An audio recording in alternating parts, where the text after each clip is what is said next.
Okay, well, good afternoon and welcome to the fourth installment of the Leadership in Trying Times series. I'm Dr. Mike Grogine. I am the director of the Executive MBA in Strategic Leadership, and we're delighted to have you join us.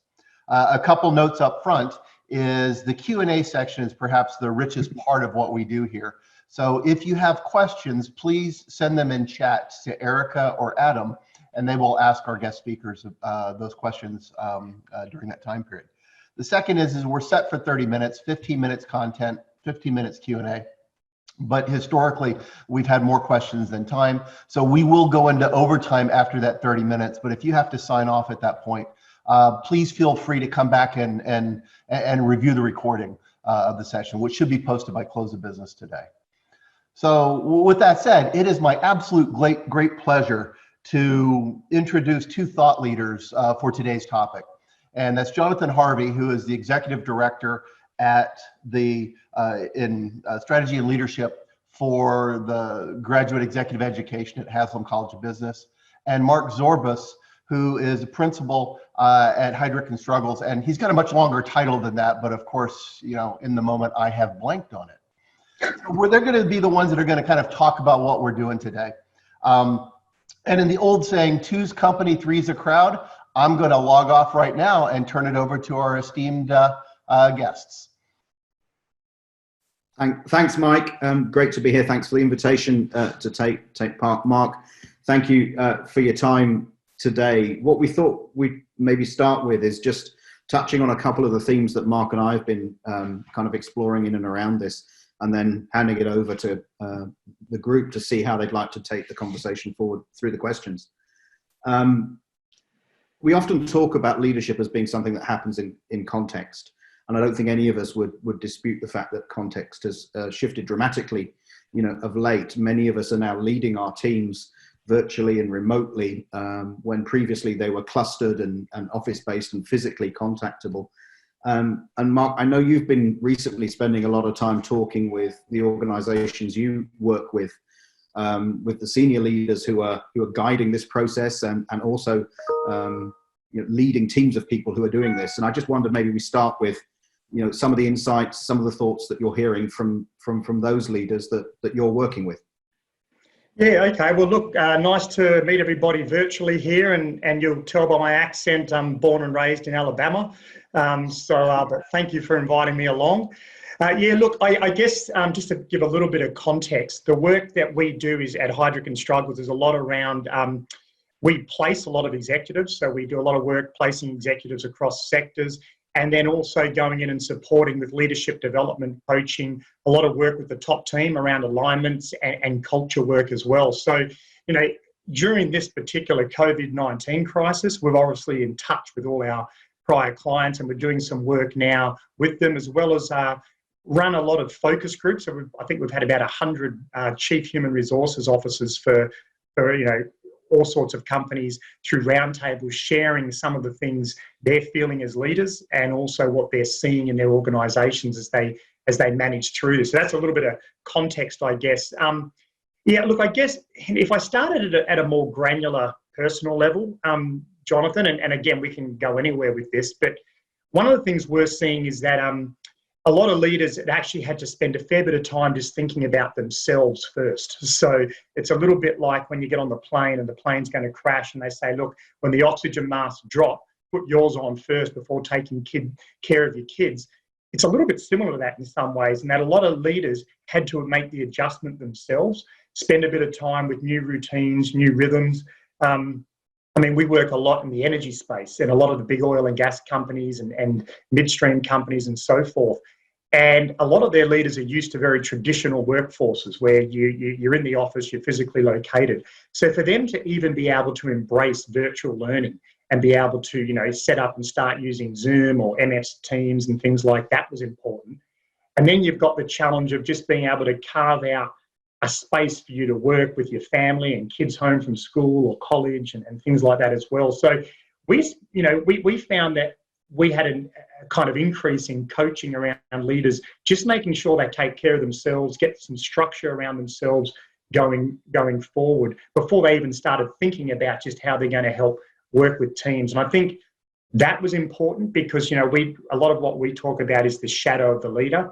So when we talk about leadership in teams or culture, we talk about the shadow of the leader. And in this particular situation, and when you get crises like this, part of the challenge is you don't want to be, you know, you need to make sure that you've had time to reflect and think about your own style, approach, and working through this, so you're not actually, you know, unwittingly sharing anxiety with the rest of the team and fueling the fire of that kind of anxiety. So that was probably one of the you know, big observations. And I guess when we first started working and running some virtual forums with leaders, you know, 2 weeks ago and 3 weeks ago, it was almost like group therapy for a lot of leaders getting that right. So that was, I guess, at a personal level. You know, if you step back and look at a little bit more a high level around leadership styles, what we've seen is that, you know, those leaders that are very agile, that are able to adapt and flex, both in terms of mindsets, behaviours, how they do things, are using this opportunity to really thrive. And you can see the impact they're having is really amplified. And whereas on the other side, you know, we work with a lot of leaders who a little bit more traditional in the way they approach leadership, you know, and for them, you know, they rely more on positional authority, hierarchy, tenure, knowledge, skills, all those other things, status. And for them, this is a different environment, and they're finding it hard to both lead and have the impact they need for a workforce going forward. So we're seeing we're seeing this as being really like shining a light on what we already knew were good leadership behaviours and styles. We're seeing those are actually particularly more important at these times. So I might just pause there and just see if that's kind of answering the question. I think that's that idea of how the situation is magnifying and illuminating the styles and practices of leaders in this situation in a way that maybe wouldn't have been the case in the more traditional format. And I think, you know, you touched on this idea around routines and practices, you know, at the personal level, you know, everything from, you know, where and how I work, but also the disciplines of preparing to go to work, putting on the suit, going to the office. They all frame, you know, and put you in that work mode, and that's gone. I think what's important is leaders think about what the new routines look like, given that they may be very different for different people, given their circumstances. But I think the critical thing is then you tell your people what that is and what it looks like, so they actually can align and know how to get you and when to get you and how those contact points work. And I think the other piece scales up, which is, if we think about it, a lot of the organizational policies and practices and disciplines that have evolved over time have been predicated on work being a place and a location, and as such, you know, more so than necessarily an activity. And therefore, until organizations can catch up to the new reality, the reassurance of those precedents and practices and policies, they may not be applying at all in terms of what we're doing now, which I think creates a lot of ambiguity and anxiety, in addition to leaders who maybe rely on those kind of frameworks and understandings to guide, to provide support, to provide direction, all of the things we currently still need to do. But a lot of that security is gone, and I think that's going to give anxiety, uncertainty, and for leaders who need to be secure in the advice they're giving and the direction they're giving, this is going to cause, you know, some challenge to them. Is that consistent with what you're seeing? Yeah, absolutely. And so, and it's interesting you say, because again, part of the things we're seeing and the conversations we're having is that now more than ever, it's actually important for leaders to get clear themselves around their short-term goals, because there's so much ambiguity out there, and ambiguity fuels anxiety. And so they need to really help with their teams, their functions, their business units, to get them focused around some short-term goals and to provide some structure around that. Now, when I say this, I guess we're talking generalized, because there's some companies, and in fact, you know, some companies who are busier than ever, and business as usual has virtually, you know, stepped up. And, you know, they do a lot of work with essential workers, and there's a lot of sectors and industries. So there's some slight different nuances there. But for the companies that have been disrupted by, you know, having a lot of their employees now having to work virtually and quarantined at home and things like that, when we talk about them, you know, that uncertainty is there. And then you've got the immediate uncertainty about how people get their jobs done and how do they influence and work in these new ways. And then you've got the long-term uncertainty for many people around job security. What is this going to mean as, as organisations are going through and right-sizing and restructuring and all sorts of things happening there. So you're right, you've got those two bits. So for leaders, again, what we see and what we hear is that, you've got to get that balance between the short term and being able to provide and share structure with your teams around what do we focus on now, what are the immediate goals, and getting people repurposed and rallied around that. And at the same time, you've got to be carving out time to reflect and be thinking more long-term and the long-term implications. And from that, how do we then reinforce the purpose and the values and things going forward as well? So it's definitely, the leaders who are really stepping up here are finding that balancing act between the short-term and long-term. Whilst they've, I think the first week or two saw them make some personal adjustments. Now they're as people have set into a mode and see the new realities coming forth, it's working through there. So yeah, I think that's really interesting, that balance to be struck, because we know it's always there between the immediate and the short term, and then the further out. And we talk a lot in the program about the importance of leaders planting a flag, somewhere in the future that says this is where we're trying to get to. And I guess for many at the moment, those time horizons have shifted, and if we don't have certainty, then can at least we be clear about how we're going to approach the situation. So we may not know what the end state looks like, but as a leader, it's important to be clear about how we're going to get to that. If I can't be certain, be clear. And don't contribute to the confusion or the anxiety that is inevitably going to be there, and we may be feeling ourselves. Yeah, absolutely. Actually, I think it's an interesting point too, because when we talk about helping leaders define what their short-term goals are, most people, and this is the good thing about, I guess, this event, that it's happened globally, it's impacting people the same, and workforces the same globally. So people are very understanding. They know we can't give certain answers about when are we going to return back, what's it going to look like. They understand that.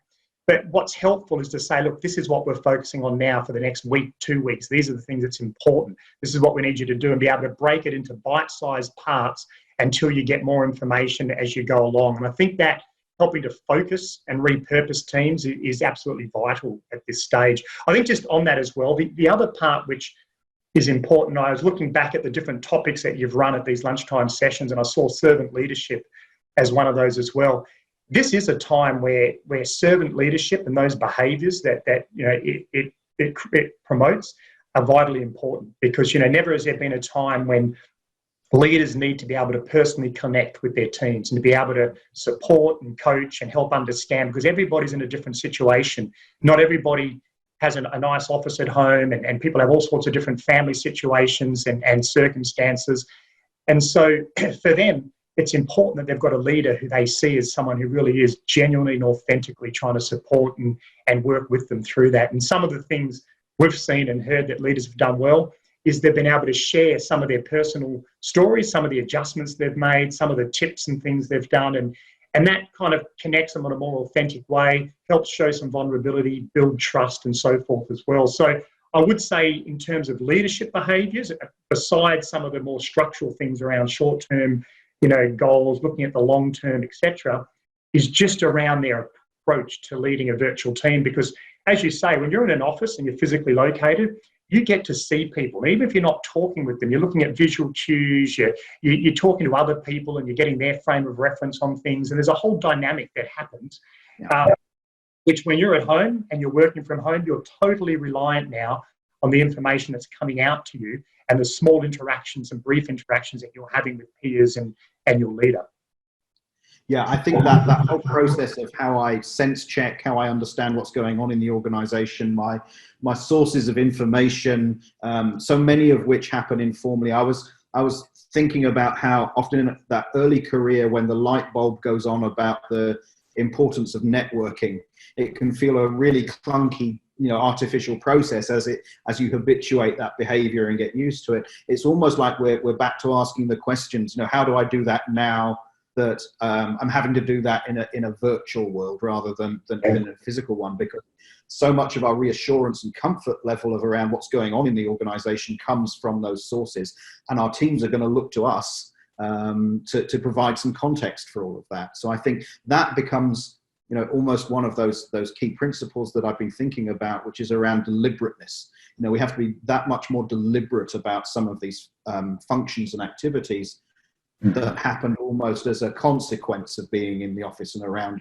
our colleagues, that we now actually have to plan for, make time for, and think about how we're going to do them. Mark, I'm conscious of we've taken our 15 minutes, so perhaps we open it up to the group and see how they'd like to take the questions and conversation in whatever direction they'd like. Let me start with the first question, and then Erica and Adam have been collecting as we go along. Both of you have talked a little bit about kind of leaders' role and responsibility. And Jonathan, you talked a little bit about kind of the hat that leaders wear, the things that they, you know, resonate in their environment that tell them that they're supposed to act in a certain way, the contextual nature of it. I'd really be interested in the two of you to kind of talk about, so working from home, we change our uniform. We don't put on our work clothes necessarily. We don't have those environmental cues and indicators that say, this is how I should be acting under these circumstances. You know, how do leaders need to deal with that with a distributed workforce when then themselves may be distributed as well? Yeah, it's Mark, maybe I'll take a stab and then you can jump in and add. Yeah. A lot of this comes from the work around, you know, the way that identity gets primed. You know, often, you know, our significant others will tell us things like, you know, you're not at work now, or you're not in that role. And so many of the things Mike touched on there are about priming us to behave and act in a certain way. Although it was pointed out to me that I'm wearing exactly the same things at home as I do in the office. So maybe that just suggests a limited wardrobe on my part. But how we kind of get into the right mindset, you know, for what we're there to do, I think is really, really critical. And if that's being interrupted on a moment by moment basis by, you know, a 6-year-old that needs attention, or I have to kind of switch between my leading hat to my homeschooling hat, you know, at a moment's notice, those become very disruptive. And how we kind of get some routine and some consistency in that to allow us to focus on the things we do is going to be different to how we do it, you know, traditionally in the office. It's likely to be truncated. It's going to be smaller bites, bits of times of productivity. What are you seeing in that? Yeah, I think that's really interesting. It's a really interesting dynamic that we're seeing at the moment. So I've had probably over the last 3 weeks, maybe a dozen calls with CEOs of Fortune 500, 100 companies. A lot of them are off, you know, up in Colorado, staying at their lodges or different places and things. Every call, they're unshaven, T-shirts, ball caps on, things like that. And so I think it's a great equalizer. Like, it's kind of helped break down some of the status and hierarchies and things, as people are all seeing each other as humans who are challenging, you know, with the same issues and things like that as well. So I've actually found that to be one of the positives that's come out of this. In fact, I was talking to a CHRO of one of the big oil and gas companies here, and their CEO and the CHRO, each week they do these daily videos and messages and things like that, and they do a town hall, and they do it all through MS Teams. And she was saying that the CEO actually gave himself a home haircut, and so at this next town hall, he told everyone about it, and he's going to show them his home haircut, and they're going to kind of rate him on what sort of job he did. And I thought, it's really interesting, the type of connections that have been made that wouldn't have been made had you know, the workforce and people still been communicating, you know, via the physical structures. And this, you know, these guys are all up on the 10th floor, and we don't go and speak to them usually and things. So I think it's been great. I've had a couple of people in our company reach out to me, some junior folks over in the UK and things, just to use this as an opportunity to talk through things. And one of them said, this has been fantastic. He's talking to people across the company at all different levels, which he never would have done before. And it's all, you know, it's amazing how much we have in common and things like that. So I do think it's a great equalizer. I think I think it is going to change. I think it's going to have a big impact on just how people communicate and work going forward. I think there's some benefits, but again, it is around, you know, people now finding their mode and finding you know, what works for them, and getting into some sort of routine around it over time as well. But just one funny anecdotal story. So, and it was Novartis actually. they were talking about how they were rolling out MS Teams across the organisation and had like a 12-month, I think it was, don't quote me on the exact, it's either 12 or 18-month plan to roll it out, because, there's always resistance to rolling these things out. And then she said that after 2 weeks, everybody's using MS Teams now. There's been no pushback and things are working well. And I think the CHRO at IBM said that their meetings are even more productive now, that they're online and virtual, and made the public comment, we're not going back. She said, we've got the tools, they're working. And so you're going to see some interesting shifts in patterns as we come out of this. Yeah, of course, we've been talking about flattening of hierarchies and less formal organizations, and, value being driven much more by what you contribute and how you engage. But of course, in many ways, this is bringing very much a spotlight onto some of those practices and those trends, and potentially accelerating them. Yeah, absolutely. Let's go ahead and take some questions from Adam and Erica, because they've been collecting from all of our participants.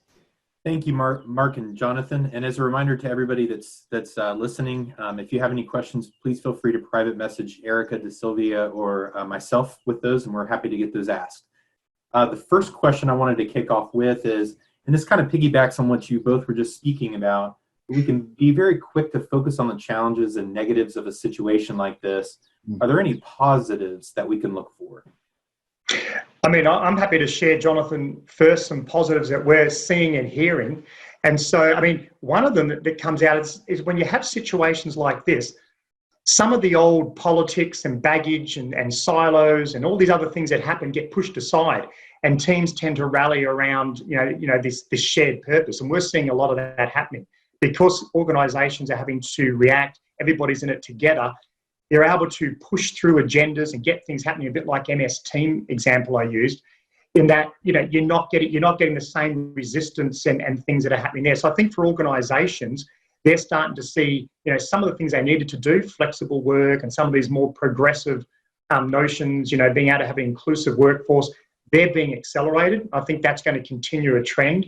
And I think the other aspect around that as well, when we think about some of the positives, is that a lot of those agile leaders who are really stepping up now and showing those behaviours where, they're able to adapt and flex their mindsets and high levels of learning and these types of things, those leaders are really having an impact. And it's kind of showcasing we've been talking about agility and leadership for so long.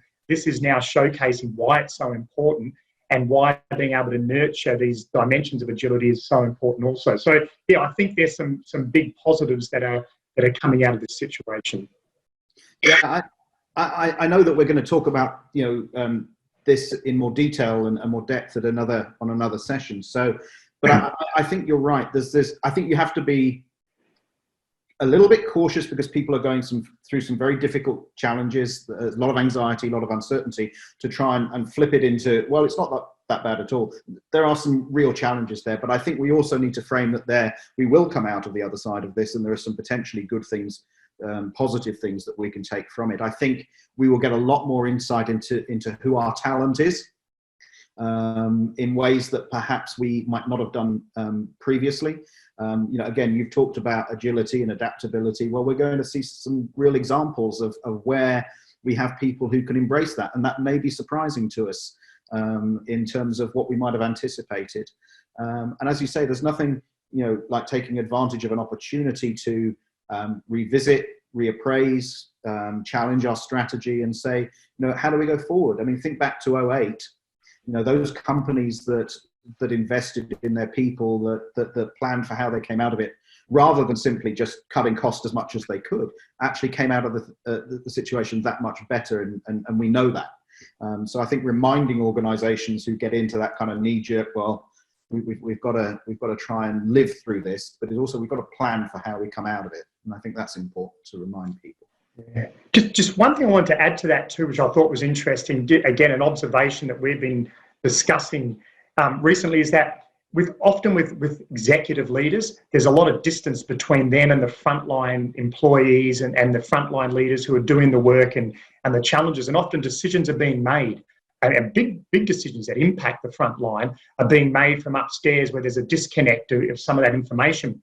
What we're seeing now is that we're closing that gap, that to deal with these issues, the people on the front line are the ones that are really, we need to hear their voices, ideas, and understand some of the complexities. And so it's helping to close that gap, which I hope is something that stays beyond this in terms of just how organisations are using information and making decisions. Thanks, Mark. What else you got, guys? Hi, Mark and Jonathan. This is Erica. So I have a question for you regarding leadership style in a remote environment. So are there particular leadership styles that are more or less effective with a remote or virtual team? And I have a second part to that question when you finish your first part. Okay. Two-parter. Go for it, Mark. Okay, look, yeah, absolutely. I mean, what we're seeing here now is, again, those leadership styles, those leaders who, are able to connect with their employees. So, before all this, if you're in a workplace and you had leaders that had a team and they took time to get to know their team members personally, understood their own team members' goals, ambitions, strengths, weaknesses, those types of things, they're leaders now with that sort of style who are actually being more successful because they're taking the time to have regular touch points with their team. They're able to, empathise with their situation, show active listening, and provide greater support during these times of uncertainty. And we've found that those leaders that have a more hands-off style, that like to be a bit more laissez-faire, I'll come to you if I've got a problem, those sorts of things, they don't communicate so openly, don't communicate, proactively. People have to kind of tease direction out of them. Their teams are struggling. And then we're working directly with some teams now that are voicing some of those concerns. They're not hearing from their leader. They're not visible. They're only getting bite-sized bits of information, and that's actually making things worse. So I think what it does is it highlights those behaviours that we know around those inclusive, engaged leaders. So to tack on to that answer, the second part of the question actually relates to that. What resources or practices would you recommend if leaders can take advantage of if they identify the need to change an approach to their leadership style based on the current situation and the current results that they're seeing, negative or positive? Yeah. So just to clarify, is that a leader who has self-diagnosed that they need help or support moving forward? Is that what you're saying? Yes. Yep. Okay. So look, I mean, I guess there's a lot of ways. First of all, is acknowledging it. And I mean, if you're it's hard to say the situation, but if you're in an organisation, being able to, if you're seeing that in yourself and you're struggling under these circumstances, talking to someone within the organisation, whether it's if you've got a head of HR, or it could be their own leader, or it could be, they may have their own leadership development programs and offices and things like that. So I'd say reach out internally. Otherwise, there's also a lot of organisations, like University of Tennessee can support leaders in these sorts of things. We have programs we run, but I would be going out and looking to get some support, depending what sort of leader you are, what level. The higher up leaders tend to get some coaching, and there's a lot of forums. There's a lot of industry forums you can go on where people are sharing tips and advice. I get emails every day from all the big firms. If you look at Deloitte and others, they're all sending out, recent papers on how to lead virtually, how to self-govern, how do you motivate and create an agile workforce. So there's a lot of resources out there. So if you went onto the websites of any of the big consulting firms, you're going to find a lot of information. But I would recommend to leaders to start within their organisation, because if they're having that same challenge, you can bet there's more than just one person that may be feeling that. So there may be a kind of more collective solution that a company can be working on to support their leaders. And I think, just to add to that, Mark, I mean, at a very tactical level, I think there's some things you can do. We've got a situation now in which people are having to do things differently. As a leader, reach out to your people. Have they got what they need? Are they set up properly? Are we creating conditions for them to be successful? So you have an opportunity to engage in perhaps ways that you maybe haven't done previously. I don't think the kind of road to Damascus revelational moments in terms of change of leadership style are particularly convincing to people. So I think, you have to start by asking questions, checking people are okay, they've got what they need, listen to them, and you start to build the case of engaging it with people in a different way. It has to be deliberate, it has to be intentional, and I think if you're someone who's very, very task focused, the mediums that we're using now to communicate often lend themselves to very task-focused discussions. And I think, how do you kind of step back from that and start discussions off by, how's everyone doing? How are we set? Have you got, is the equipment working? Do you need anything? Those questions start to kind of convey some genuine, concern for people. That starts to build trust, which is something we haven't really talked about in depth, which I think is so critical. And then you go from there, but it's not a quick fix. Well, let me jump in. It is 30 minutes, and that is our formal time. Okay. As with every other session we've run, we have more questions than time. So Mark and Jonathan, I hope you're available to kind of hang on for another few minutes to kind of answer. For those of you who have to sign off, thanks so much for watching. You can come back in and watch the recording later to get the answers to the questions that we haven't been able to address in the first 30 minutes. Next week, we're going to be talking about making decisions under fire. And our guest speaker for that session is a retired Brigadier General who is the commander of 5th Special Forces Group and the Deputy Commanding General for 101st Airborne Division. So we'll see you then, and let's get back to questions. All right, I've got one, and this is to kind of tack on to what Jonathan was just saying, but it seems like trust is so important in leadership under normal circumstances. What are your thoughts about this while people are so dispersed right now? Yeah, I mean, I'm happy to jump in, Jonathan, if you want. So no, absolutely, and it's critical. I mean, we all know, everyone on the call knows that trust is important during times of uncertainty and this physical disconnect. Absolutely more important. It's paramount. And so when Jonathan was talking through and mentioning some of those more practical, tips and advice for leading, I mean, that he's spot on. And a lot of the things we say is, to help build that trust, when you start your calls with your teams, don't jump into the work issues, but just get a sense of how people are going, how they're feeling. And some of the tips we've given leaders are that, when you first start the call, share something about yourself. Share a learning or a reflection you've had that week or something that's worked for you. On two levels, that helps with trust because, you're sharing something personal. It's a bit of vulnerability to talk about something. Which is helpful. It also sets the scene for the team that it's okay to talk about these things and to be able to have those types of conversations. And it becomes really important in terms of sowing those seeds of trust. The other thing we talk about is you have to be very deliberate, as Jonathan said, about communication. So for me, I make sure I spend time setting up one-to-one calls with my team members during the week. And that's something that's easy to let slip by when you're busy or you think, oh, well, we already had a team meeting. Why do I have to have the one-to-ones? But having those personal meetings and spending some time one-to-ones, absolutely vital. And actually asking questions, genuinely trying to find out how they're working, how they're managing things, how they're managing with family, kids and things. All of that's absolutely critical in terms of that trust building and some of the fundamentals there. So I might pause there and get Jonathan's thoughts. Yeah, I think trust is one of those things that if you want to build it, you have to give it. So I think as a leader, you have to give trust in the people that you're working with if you expect them to reciprocate. And I think so often we kind of say things like that, and then the next memo that comes out is about please account for your hours, make sure you're working, et cetera, et cetera, et cetera. And we immediately send a message that is, if not counter, but at least challenging to that narrative. And I think the first thing is you've got to offer some trust in the first place. I think empathy is really important. Building of community, the activities that you touched on there are all important in building those foundations.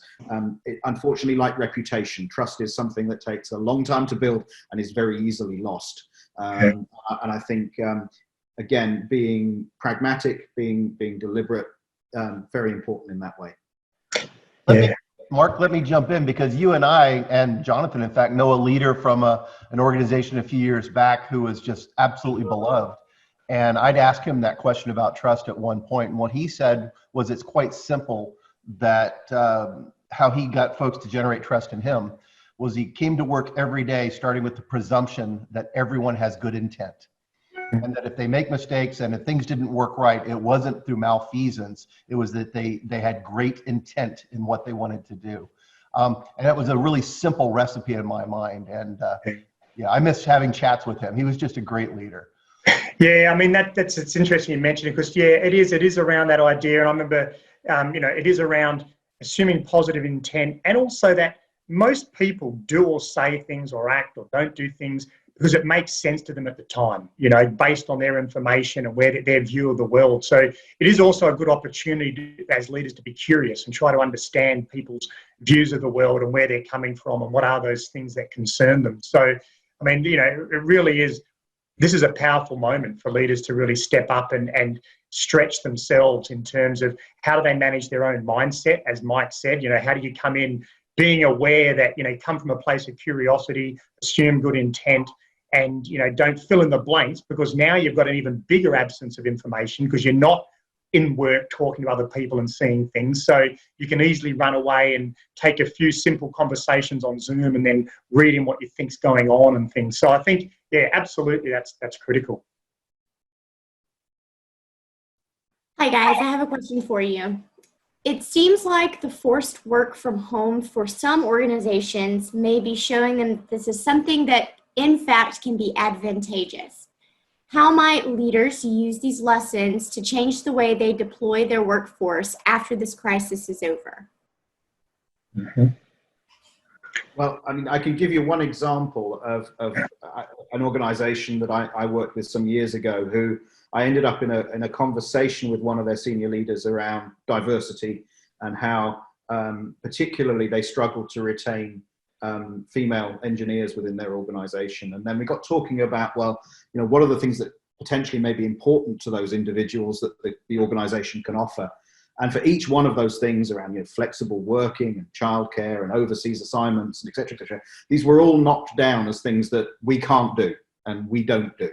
And I think what this situation has shown is that we can be flexible and we can adapt and we can do those things. So I think there's real opportunity there for organizations to kind of broaden and revisit some of those sacred cows that perhaps aren't as sacred as we thought they were.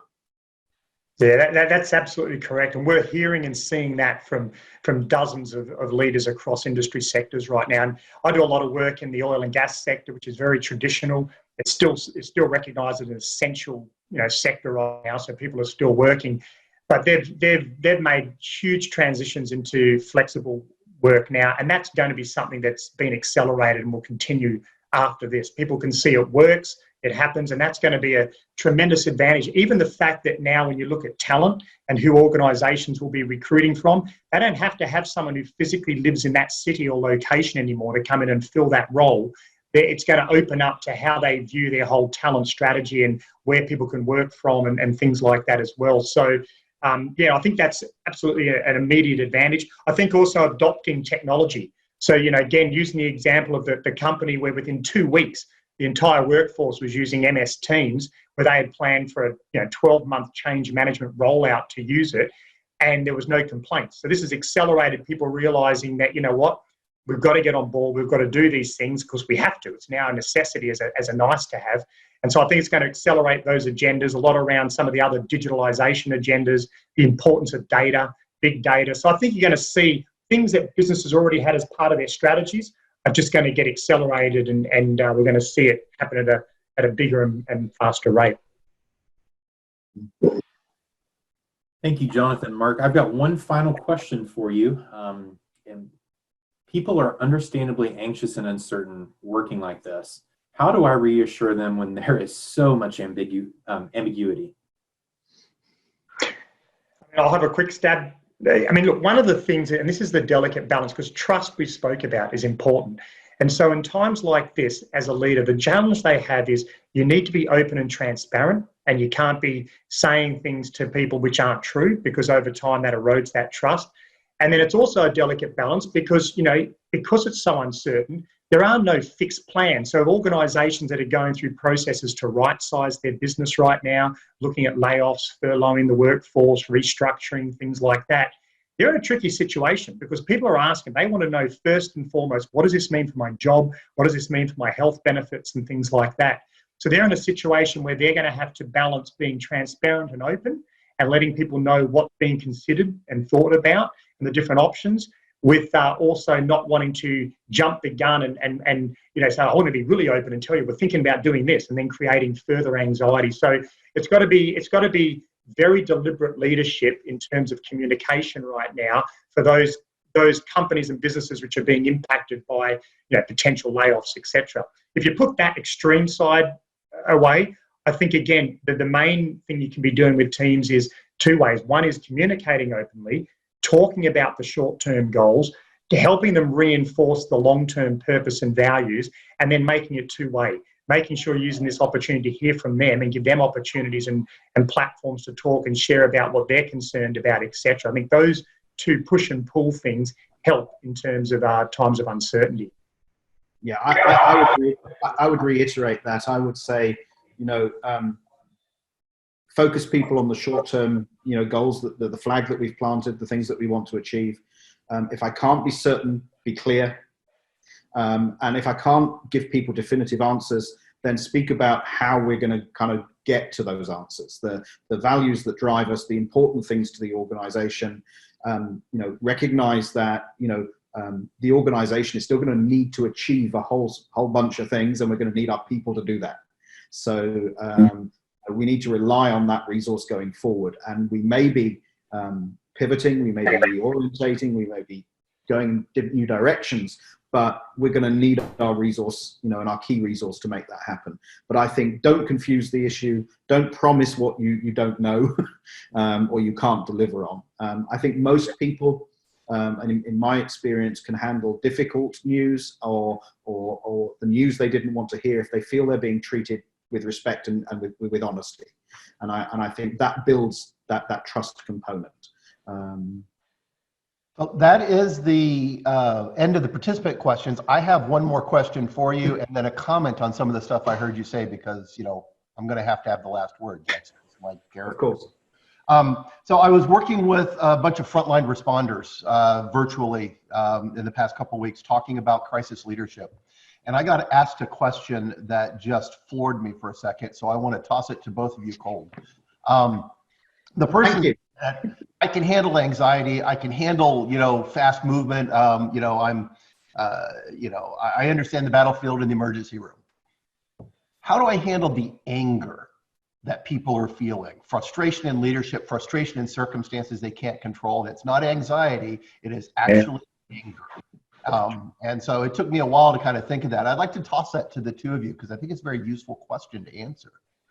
Yeah, and look, there's a lot of that. We get a lot of that as well. There's a lot of frustration, just anger, and it's unfortunate that things are tough enough to then also be having people that are just day in, day out getting more and more frustrated and angry about a whole lot of things. The thing is, what we do, I guess, in some of the conversations we're having is it's around what you can control and what you can't, and that there's things that you're angry about and frustrated about. There are things that rightfully so, except that, you're not, but you can't control those things. You've got to try to redirect their focus on what are the things they can influence now and can be working on for them, their people, the front line, because that's where they can actually have the biggest impact. And we kind of try to get people to help recognize, where they are in their moods. I mean, you've got those things that are low on the mood elevator: anxiety, frustration, anger, hurt, all these defensiveness. And then you've got, when we're operating at our best, we often tend to be more curious, open-minded, insightful, wise, reflective, those things. So it's reminding them that they're going to be at their best when they're operating from these higher levels, as opposed to allowing themselves to fester in these lower levels. So it's helping to help prompt them, recognize and prompt them to redirect their focus in more constructive ways. Yeah, I think that's good advice, Mark. And I think it's okay to acknowledge that it's all right to be angry, but if it persists, it's not necessarily productive. And I think recognizing it and then asking the question, what can we do? What can we influence? What can we control? As you so rightly point out. But I think it's a challenging situation. It's a difficult question, Mike. It is. What did you say? Well, what you said, of course. I said you put it in one of three boxes. There's the control box, which we actually have very little true control over anything other than ourselves. There's the influence box, which is where most things go. We have, varying degrees of amount of influence that we can actually change things. And there's the accept box, and that acceptance box is the one that we cannot let derail us. If we spend all of our emotions on that box, we're not able to focus on the things we can influence to make the outcome. The other thing that I talked about was, particularly in times of crisis, leaders must set the example. And that means that you've got to be quite cognizant and in control of your own emotions, because if you demonstrate anger and frustration at a high level without control over it, it will be magnified 10 to 100 times, depending on how far up the organization you are. So that leading by example becomes quite crucial. The thing I want to pull out of what you've said, some fantastic information. Thank you so much for that. Mark, you said something in and around that it's the data points are flatter in an organization. We're hearing from folks that are more closer to the action and not as high up in the strategy formulation stage. And I think that that's really key and important for organizational agility, the insight necessary for an organization to have situational awareness so that collectively they can shift, pivot, adapt, and slightly predict trending differences. It can't be in the C-suite alone. It has to be at the field service technician. It has to be at the local bank, teller. Those are the folks that actually have insight to what's going on the ground. And so this may give us opportunity to make our organizations more agile in the long run. Any final thoughts, comments from the two of you that you want to toss in? I think we've covered a lot in a very short period of time. Agree, and thanks again for the invitation to take part. Well, thank you both so much and sharing your expertise and experience into this really important topic. And it flows very nicely from some of the other things that we've talked about in the first 3 sessions. And there are a couple sessions coming up that will go into some deeper dive. One of which is how do you turn a crisis into opportunity, and without being an opportunist. So there are things that we can find that are good in this circumstance. The last thing I would say is that the leader is a beacon of hope, and it has to be realistic hope. We have to describe that future state that we envision after we come through this and start taking actions now to be in that strong, healthy position. But that as a leader, we are the standard bearer of hope. So thank you both very much. If you want to hang on for a minute, love to catch up with the two of you, just because we haven't had a chance to connect for a while. For our viewers, thank you so very much, and we will see you next week. And please feel free to share the recording, the links with your colleagues and coworkers. Be safe, be healthy, and have a great week ahead of you.